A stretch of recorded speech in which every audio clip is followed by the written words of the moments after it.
हर हर महादेव दोस्तों, स्वागत है आप सभी का आज की इस वीडियो में। दोस्तों, सूर्यदेव की पुत्र कर्ण की कहानी महाभारत का एक मार्मिक और जटिल अध्याय है। कर्ण का जन्म ही विवादों से घिरा हुआ था। उनकी माता कुंती पांडु से विवाह से पहले सूर्यदेव से वर पाकर कर्ण को जन्म देती है। कुंती कर्ण को कवच और कुंडल के साथ एक टोकरी में रखकर नदी में बहा देती है, जिसे बाद में सारथी अधिरथ दंपति ढूंढ लेते हैं। कर्ण का बचपन गरीबी में बीता, लेकिन उनमें अदम्य साहस और युद्ध कौशल कूट कूट कर भरा था। दुर्योधन ने कर्ण की प्रतिभा को पहचान लिया और उन्हें अपना मित्र बना लिया। दुर्योधन ने कर्ण को अंग देश का राजा बना दिया, जिससे कर्ण कृतज्ञ हो गए। कर्ण ने द्रोणाचार्य को गुरु बनाने का भरसक प्रयास किया, लेकिन द्रोणाचार्य ने कर्ण को क्षत्रिय न मानकर उसको अपना शिष्य बनाने से इनकार कर दिया। इससे कर्ण अपमानित हुए, लेकिन उन्होंने हार नहीं मानी। उन्होंने परशुराम से शिक्षा प्राप्त की और धनुर्विद्या में महारत हासिल की। महाभारत युद्ध में कर्ण कौरवों के पक्ष में लड़े। उनकी वीरता और धनुर्विद्या अद्भुत थी।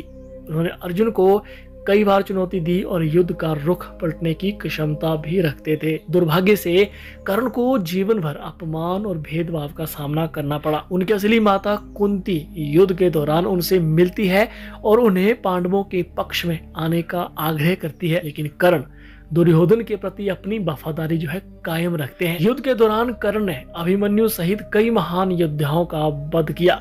ये घटना युद्ध के विवादास्पद क्षणों में से एक है, क्योंकि अभिमन्यु युद्ध के नियमों के विरुद्ध घातक रूप से मारे गए थे। कर्ण का दुर्भाग्य उनका पीछा नहीं छोड़ता। युद्ध के 17वें दिन दुख और धोखे का शिकार होकर कर्ण का वध हो जाता है। अपने मित्र कृपाचार्य की मृत्यु से दुखी और अपने रथ के चक्कर के फंस जाने के कारण असहाय होकर कर्ण अर्जुन के बाणों का शिकार हो जाते हैं।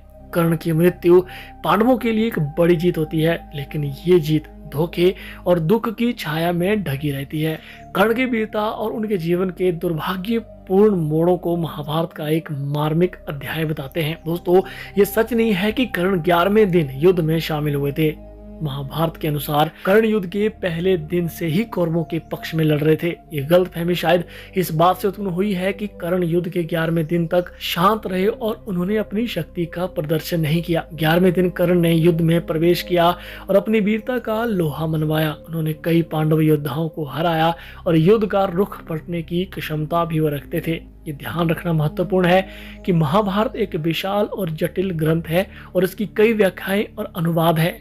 कुछ अनुवादों में युद्ध के दिनों की संख्या थोड़ी भिन्न हो सकती है।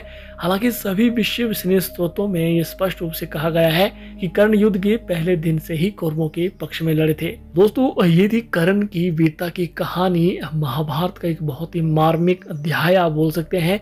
कहानी आपको कैसी लगी है कमेंट बॉक्स में जरूर बताएं। वीडियो देखने के लिए आप सभी का बहुत बहुत धन्यवाद। हर हर महादेव।